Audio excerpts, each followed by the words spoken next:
الحمد لله رب العالمين،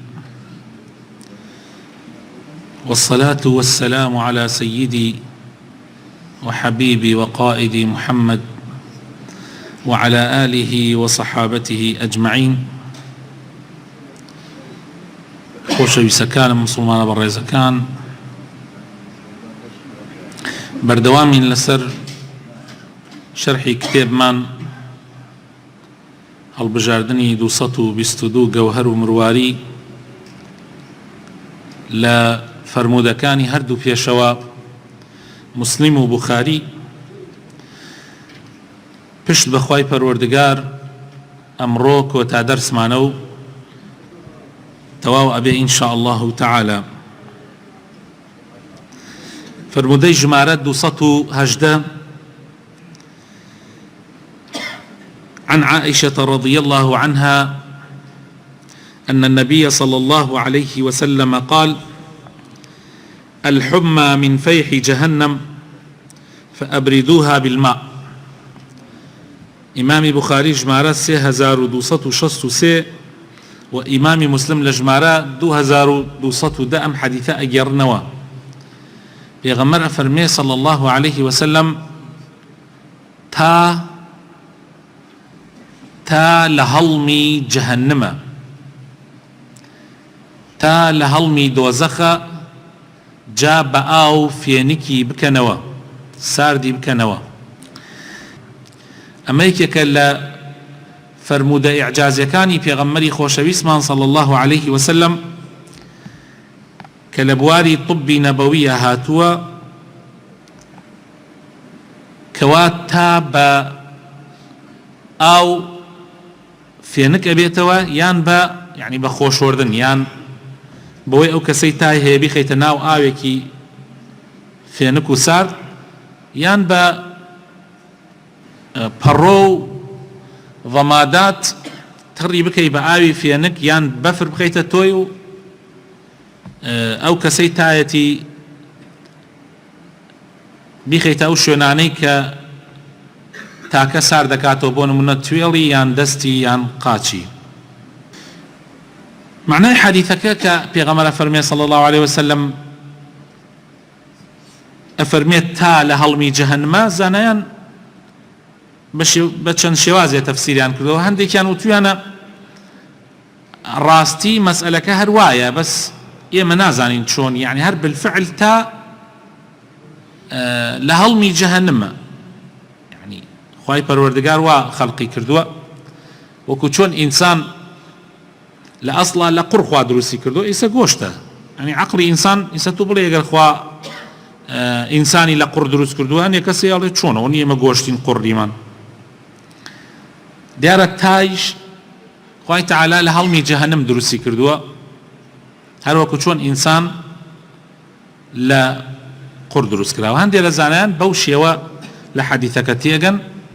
هەندێکیش وتویانە ئەمە نمونەیە، یعنی پێغەمبەری خوا صلی الله علیه وسلم نمونەیە ئەیهێنێت و ئەفەرمێت چۆن ئاگری جەهەنەم گەرمە و هەڵمی هەیە، ئاوا تایش گەرمە و هەڵمی هەیە. یعنی ئەم دوو شێوازە لە یەکدانەوە هەیە.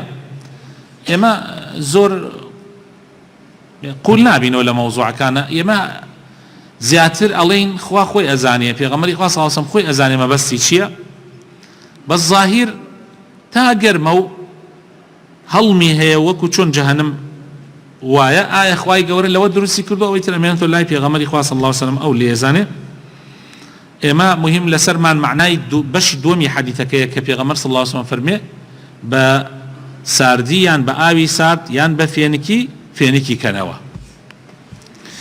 طبعا ئێستا لە بواری طبیە ئەمە عیلاجێکە لە عیلاجەکان بۆ هەندێک نەخۆشی. دیارە بۆ هەموو نەخۆشیەک ناتوانی بەو شێوە بیکەی. و کاتێک پێغەمبەر صلی الله علیه وسلم شتێک ئەفەرمێ مەرج نییە بۆ هەموو شتەکان بێ. زۆر حەدیثمان هەیە لە بوارێکە یان بۆ کۆمەڵێک خەڵک یان بۆ زەمانێک وتراوە. جا ئەم مەسئلەش ئەبێ ئێمە لە خۆمان و نەڕێناوە، بیدەینە دەستی کەسی ئەهلی اختصاص. يعني شون أهل اختصاص يسبون من في غمر صلى الله عليه وسلم لبواري طب نبوية حديثي كي أفرمي دو ملان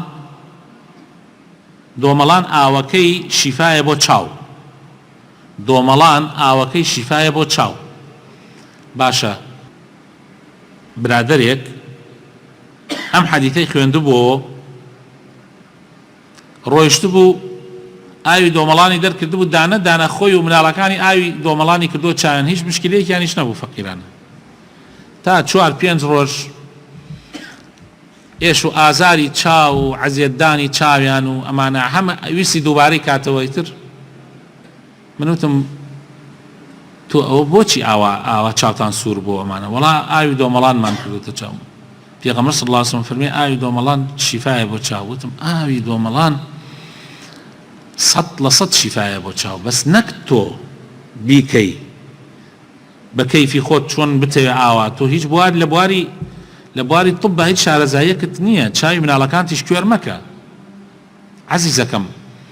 ئەمە عیلاجە ئەهلی اختصاص لە بواری ئەدوێیە لە بواری دەوا دروستکردنە ئیسفادەی لێەکەن یعنی ئەوان چۆن ئیسفادەی لێەکەن ئەوە ئیشی ئەوانە ئیش ئێمە نییە. من و تۆ لە خۆمانەوە هەڵسین قەترە دروستکەین بۆ چاو لە ئاوی دۆمەڵان ئەمە معنای وایە ئیتر هەر کەسی هەڵەسێ و لە خۆیەوە چتەکە وەڵا ئیتر الحەمدولillah باش و گوێی گرت و لەخوا بەزیابێر هەر ئەو جارە غەڵەتەکەی کرد دووبارەی نەکردەوە. ئەم مەسئلەیش ئاواتانێ لە بواری طب عولەمای طب ئەزانن چۆن ئیسفادە لە ئاوی فێنکە کرێ بۆ دامرکردنەوەی تا بەڵام لە تقریبا ئەتوانم بڵێم ئێستا لە زۆرێک لە شوێنەکان ئەمە ئیستعمالەکەی حالیەن. من خۆم بۆ خۆم چەندین جار کاتێ تام بۆ یان یەکێ تای بووە بەکارم هێناوە بەڵام ئەبێ ئاگات لێی بێمە بۆ گشت تایەک ناشێ. المهم ئەمە پێغەمبەر فەرموویەتی ئەمە ئیعجازێکە لە بواری خۆیە علەمای طب ئەتوانن ئیسفادەی لێ بکەن. فەرموودەی ژمارە 219 رسول الله أفرمي صلى الله عليه وسلم حديثك ابن مسعود رضي الله عنه أجريته أفرمي قال رسول الله صلى الله عليه وسلم أول ما يقضى عن ابن مسعود رضي الله عنه قال رسول الله صلى الله عليه وسلم أول ما يقضى بين الناس يوم القيامة في الدماء. بخاري جمارة 6533 ومسلم جمارة 1678 أم حديث من بو أجرنوا. پێغەمبەر فەرمێ صلی الله علیه وسلم یەکەم شتێک لە ڕۆژی قیامەتا کە دادگایی لەسەر ئەکرێ مەسئەلەی خوێنە. مەسئەلەی خوێن یەکەم شت کابرایە کە کوژێ بە ناحەق لە ڕۆژی قیامەتا یەکەم شتێلێک ئەوانەیە کە تۆڵەکانیان ئەسێنرێتەوە حەقەکانیان ئەسێنرێتەوە تەنانەت بزنی شاخدار تۆڵەی لێ ئەسێنرێتەوە لە بزنی بێشاخ کاتی عەزێتی بزنی بێشاخی داوە لە ڕۆژی قیامەتە بزنە بێشاخەکە ئەکرێتە شاخدار و ئەوە کەیتریان ئەکرێتە بێشاخ و حەقی خۆی ئەکاتەوە. یەکەم شتێک کە ئینسان محاسبەی لەسەر ئەکرێ یان یەکەم شتێک کە ئینسان دادگایی لەسەر ئەکرێ مەسئەلەی خوێنە. لەوانەیە ئێستا مسلمانێک پرسیاری ئەوەی هەبێ لە مێشکا بڵێ مامۆستا ئێمە حەدیثێکمانەیە پێغەمبەر نافەرمێ صلی الله عليه وسلم ئێمە حەدیثێکمان هەیە رسول الله ئەفەرمێ أول ما يحاسب عليه العبد يوم القيامة من أعماله الصلاة. یەکەم شتێک کە ئینسان محاسبەی لەسەر ئەکرێ لە ڕۆژی قیامەتا لە کردەوەکانی نوێژ. تۆ لەیرە ئەفەرمی پێغەمبەر فەرموویەتی تۆ ئەڵێی پێغەمبەری خوا صلی الله علیه وسلم فەرموویەتی یەکەم شتێک کە ئینسان محاسب دادگایی لەسەر ئەکرێ مەسئەلەی خوێنە. بەڵام لەو لاشۆ ئەو حەدیثەمان هەیە ئەڵێم عەزیزم قەت حەدیثە صەحیحەکانی پێغەمبەر صلی الله علیه وسلم دش بە یەک نییە قەت ئەوە دڵنیابە. ئێمە کاتێک دوو حەدیثە بینین معناکانی دش بە یەکن سێ و چوار یعنی بە سێ و چوار هەنگاو لەگەڵیان معامەلاکەین بە سێ و چوار هەنگاو. یەکەم شت ئەبێت دڵنیابی کە قەت پێغەمبەر صلی الله علیه وسلم نە لە حەدیثە و هەروەها خوای پەروەردگاریش نە لە قورئانە هەرگیز شتێکیان نەفەرمووە دش بە یەکتری بێ و قەتیش حەدیثیش دش بە قورئان نییە و قورئانیش دش بە حەدیث نییە. ئەوە دڵنیابە ئەوە ئەبێ یەکەم هەنگاو ئەوەت هەبێت ناو دڵە. دووهەم ئەبێ بزانی ئایا ئەم حەد و حەدیثات یان صحیحن، جاری وا هەیە حەدیثێکیان ضعیفە یەکیان صحیحە، ئەو کاتە ئێمە صحیحەکە وەرەگرین ضعیفەکە وەرناگرین. سێم هەنگاو ئەبێ ئێمە هەوڵ بدەین ئەم دوو حەدیثە کۆ بکەینەوە. مثلا ئیسا ئێمە کاتێ سەیری ئەم دوو حەدیثە بکەین، یەکەم شت ئینسان دادگایی لەسەر ئەکرێت لە ڕۆژی قیامەتە مەسئلەی خوێنە ئەدیما. لەولا شو حەدیثێکمان هەیە یەکەم شت ئینسان محاسبەی لەسەر ئەکرێت لە کردەوەکانی نوێژە. ئەمە ظاهیر لەلای ئەو کەسانەی کە شارەزایان زۆر نییە ظاهیر دژ بەیەکن، بەس ئەگەر تۆزێ ورد ببیتەوە سەیرەکەی نا مەحەد هیچ دژایەتێکی تیانە دژ بەیەک. مشکلەکە ئەوەیە کە تۆ لێی تێناگەی. ئەی چۆنە دەڕوونی کەرەوەمان با دڵمانی سراحەت کە باش. ئەمە باسی ئەم حەدیثە باسی حقوقی خەڵکی ئەکا لەسەر یەکتری. ئەو حەدیثەکەی تر باسی حقوقی خوا ئەکا لەسەر عەبدەکانی. یەکەم شت لە حەقەکانی خوا لەسەر عەبدەکانی کە خوا محاسبەی ئینسانی لەسەرەکان نوێژە. بەس یەکەم شت لە حقوقی خەڵکی مافەکانی خەڵکی بەرامبەر بە یەک کە خوا ئینسان دادگایی لەسەرەکە چییە؟ خوێنە. یعنی ئەم حەدیثە پەیوەندی بە مافی من و تۆ هەیە، وەکو عەبد بەرامبەر بە عەبد، مەخلوق بەرامبەر بە مەخلوق. بەس ئەو حەدیثەکە باسی حەقی خوا ئەکا لەسەر عەبدەکانی. یعنی خوای تعالی نوێژ و ڕۆژ و چی و چی و چی و چی لەسەر فەرز کردین و ئەوەی لەسەر حرام کردین. ئەم مەسائلانە مافی خوایە. لە مافەکانی خوای یەکەم شتێک کە محاسبەی ئینسانی لەسەر ئەکرێت چییە؟ نوێژە. لە مافەکانی عەبدیش کە ئێمە ئەبێ بەرامبەر بە یەک حەق و حقوقمان هەبێ، یەکەم شت کە ئینسان محاسبەی لەسەر ئەکرێ مەسئلەی خوێنەکانە، چونکە کوشتن لە هەمووی ناڕەحەتترە. خوای تعالی بمان پارێزێ. کوشتن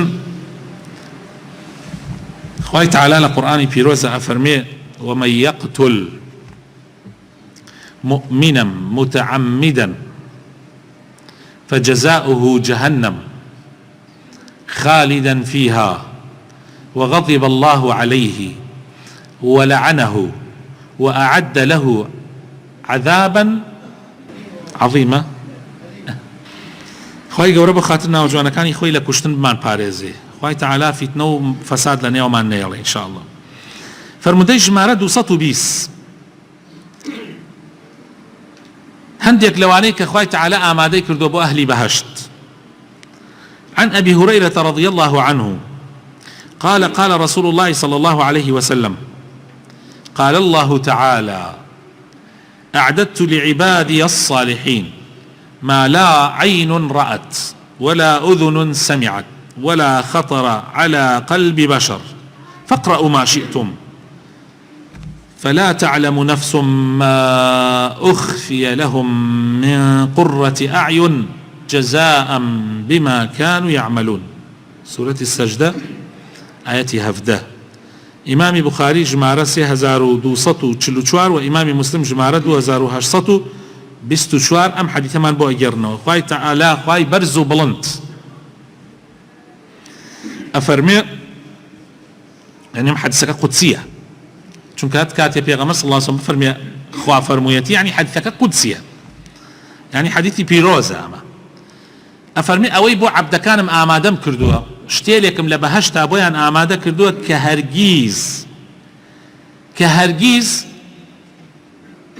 نە چاو بینیەتی نە گوێ بیستێتی نە بە دڵی کەستانیشا وەکو خوتورە هاتیە، نە بە خوتورەی دڵی کەسە هاتووە. أم جاء فرمي أو آية بخير وك خوي تعالى فرمي فلا تعلم نفس ما أخفي لهم من قرة أعين جزاء بما كانوا يعملون. هيش نفسي نازاني إخوة چي بو آماده كردوها، هيش مسلمان نازاني إخوة بچي شوازيك استقبالو بيشوازي ليكا لنا وباشتا. هرچي خوا فرمويتي لقرآن كدرباري بهشت كبهشت خواردني جورا و جوري تيايا، بهشت ميوي جورا و جوري تيايا، بەهشت ئەنواع و ئەشکال لەزەت و چێژی تایە، باخەکانی بەهشت ئاوا مواسەفاتەکانی ئاوەکان ئاوا بەژێریان ڕێئەکا. ئەوە هەمووی نمونەیە، ئەوە هەمووی نمونەیەکە بۆ ئەوەی عەقڵ ئێمە وەریگرێت نمونەکانی دنیایە بۆمانی باسەکە ئەگینا ئەوەی ها لە باشتە بە حەیاتی نە چاو بینێتی نە گوێ بیستوێتی و نە بە خوتوڕەی دڵیش تەهاتوە خوا ئاوا ئەوەی بۆ ئینسانی ئیماندار ئامادە کردووە جا من ئەڵێم زۆر جار نمونەی ئەوە دێنمەوە ئەڵێم تۆ کەسێکی زۆر زۆر دۆست و خۆشەویست دێ بۆ ماڵتان تەلەفۆن ئەکا کەسێکە زۆر خۆشەویستە لە دڵتا مدەتێکە زۆر نەتبینیوە زۆر خۆشت ئەوێ ئاواتت ئەوەیە کەوا میوانداری بکەی لە کتوپڕێکا تەلەفۆنێکت بووەکە ئەڵێ فڵانە کەس لە ماڵی ئەڵێ ئەگەر قسمەت هەبێ ئێوارە میوانم لە ماڵیەوە هەر یەکسەر چی بەدەستەوە بێت جێوەجێ ئەیخەیتە لا چی ئیش و کارتە ئەیخەیتە لا خێزانت بانکەی ئەڵێ فڵانە کەس دێ بۆ ماڵمان یاڵڵا هیمەت بکەن ناو ماڵ پاکەکەیتەوە کاکە ئەچی لە بازار خۆشترین خواردن ئەهێنی حتا من جارێک لە ماڵی موسڵمانێ داوەت بووم دوای داوەتێکە خێزانم وتی خێزانی وتویەتی دوایەوە گەڕاینەوە وتی خێزانی وتوێتی خۆزگایە گشت ڕۆژێ ئێوە داوەت بن لە ماڵمان وتی من جوتمە بۆچی وتی وەڵڵاهی 2 ڕۆژە 3 ڕۆژە ئەم پیاوە بڕێ شتی کڕیوە کە هەرگیز نەیەکڕی پێشوو لە خۆشی ئێوەیە ڕۆیوە ئەوانەی کڕیوە یعنی مەسەڵەن قەزمان بەڕە و لا کێشە و سەرنیا و نازانم تەرتیباتی ناو ماڵ و ئیتر فەقیرە تەکلیفێکی زۆر زۆری کردبوو یعنی لە خۆشەویستیە طبعا پیاوێکی زۆر بەڕێزە خۆی زۆر خۆشەویستە ئیتر لە خۆشەویستیە ئەمانەیە کشتی کردبوو لەبەرەوەی ئێمە میوانی ئەوین لە ڕاستیە تۆ بۆ میوانێکی دنیایی کە خۆش دەوێت ئەمەی بۆەکەی خوای تەعالا هەزارەها ساڵە وعدی داوە بە ئیمانداران کە ئەو پێشوازیان لێەکە چاک بکەن تا من چاکتان بۆ بکەم یاڵڵا خۆتان ئامادەکەن چەند هەزار ساڵە خەڵک خۆی ئامادەکە خۆی بەهەشت بۆ بەهەشت هەوڵەدا ئێستا خوا پێشوازیت لێەکە خۆی و مەلایکەکانی جوانترین شت باشترین شت قدرەتی خوای پەروەردگاریش لە سنوور نییە یعنی چۆن بینینەکەی بیستنەکەی دەسڵاتەکەی هەمووی سنووری نییە طبعا ئەوەش سنووری نییە یعنی بۆیە شتێلێکت بۆ ئەکات کە قەت بە خەیاڵتە ناتوو کە قەت چاوت نەیبینیوە کە قەت گوێت نەیبیستووە خوا بیکاتە نصیبمان ئین شاء الله تعالی فرموودەی ژمارە 221 ئەمیش هەر فرمودك قدسية عن أنس رضي الله عنه قال قال رسول الله صلى الله عليه وسلم يقول الله تبارك وتعالى لأهون أهل النار عذابا يقول الله تبارك وتعالى خواي پروردگار با أو كسي كوا سكترين عذاب جهنمي هي سكترين عذاب جهنم چيا دو أسكل آقر لجير بيتايا ميشك تقولي بو كي أو عذابه بو أبو طالب إمامي في غمر صلى الله عليه وسلم كچند صالة قال في غمرات شاكي كردوه بلام إيماني نهنا مستحق جهنم شاكي كردوه في غمر صلى الله عليه وسلم حولي بو أدا ناتواني دريك على جهنم بلام سكترين عذاب جهنمي هي خواهي تعالى بي أفرميه بس أو كسيك سكترين عذاب جهنمي بي أليه لو كان لك الدنيا وما فيها أكنت مفتديا بها أجر أم دنيا هرهموي هي تو بوايا وحرشي هاتيا تو باشاي أم دنيا بواي هي تشتكي أم دنيا اللي تو عاسين به همو هي تو به أي بخشي بو أو لم عذاب النجاة بعذاب جهنم أيش الله فيقول نعم أيش الله بلي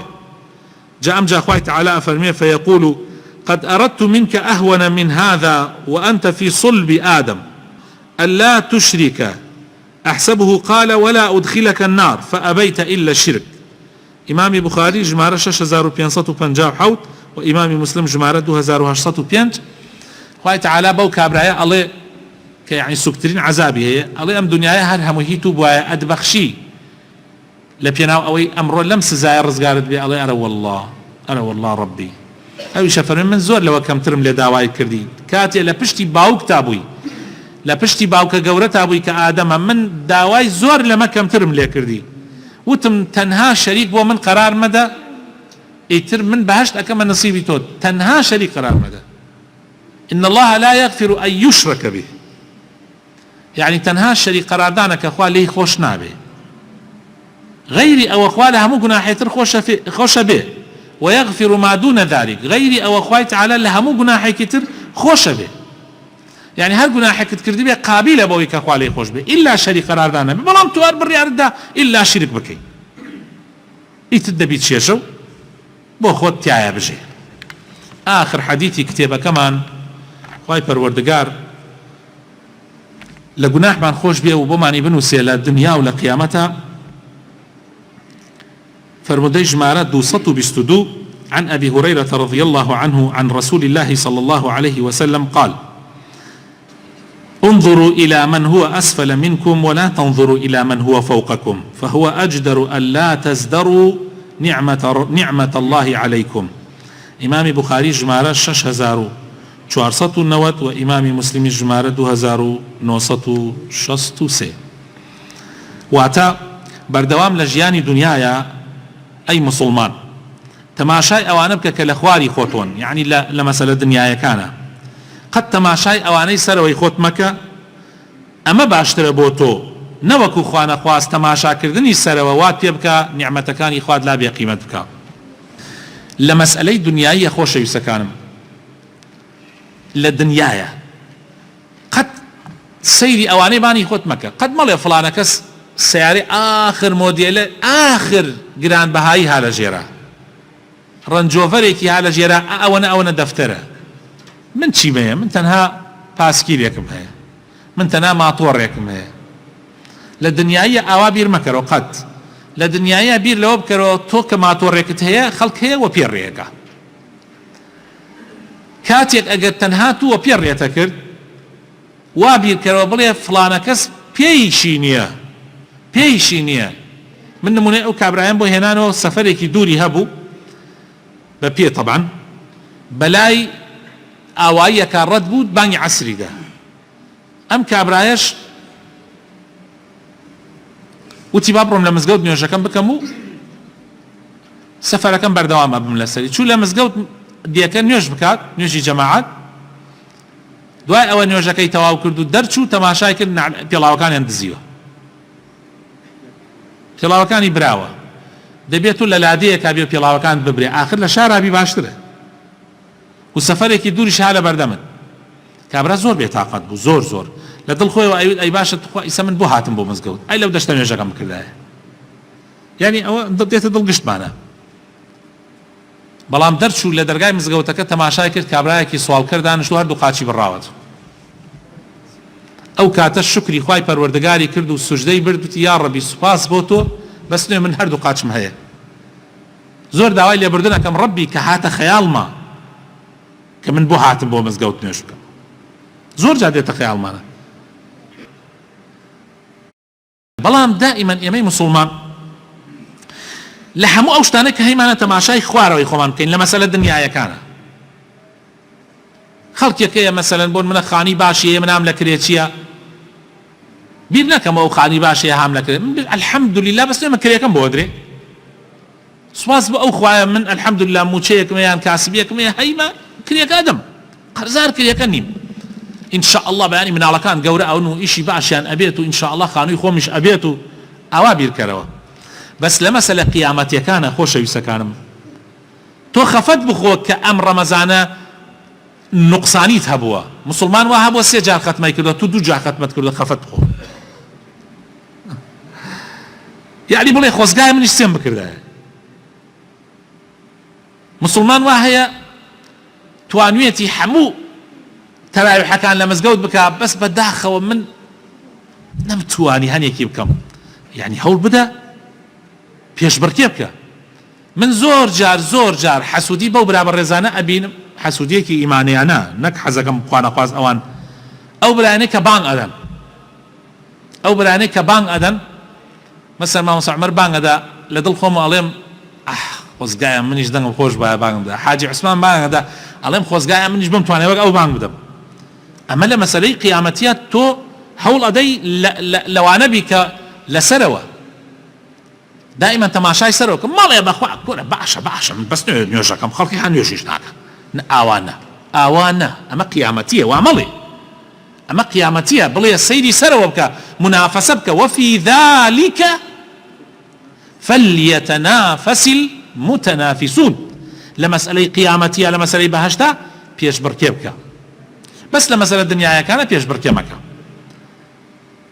داواكارم لا الله پروردگاری مزن بو خاطر ناوجوانەکانی خۆی ڕەحمان پێ بکە هیدایەتمان بدا نوری ایمان بخاتە دڵەکانمانەوە یا ڕەبی خوایە تاعەت و عیبادەتی ئەم مانگە پیرۆزەت لێ قبول کردبین یا ڕەبی خوایە ئیسلاحی حاڵمان بکەی یا ڕەبی خوایە هیدایەتمان بدەی یا ڕەبی خوایە ئەم حدیثانە کە 222 حدیث بوو لەبەر خاتری تۆ من بۆ ئەم ڕەمەزانە ئامادەم کرد یا ڕەبی هاوکاریم بکەی کە بتوانن شەرحێکی جوانتر زیاتر لەسەری بچم بیکەم بە کتێبێک و مسلمانان هەمووی ئیسفادەی لێ بکەن یا ڕەبی خوایە بۆ خاتر ناوەجوانەکانی خۆت بۆ خاتر ئیسمی عەظەمی خۆت یا ڕەب العالەمین ماڵ و مناڵمان ساڵح بکەی خێزانەکانمان ساڵح بکەی ڕەحم بە برا و خوشکانمان بکەی ڕەحم بە مسلمانان بکەی لە هەموو سەرانسەری ئەم زەویە یا ڕەبی خوایە هیچ مسلمانێ لەژێر دەستی زاڵم و ستەمکارە نەیەڵیتەوە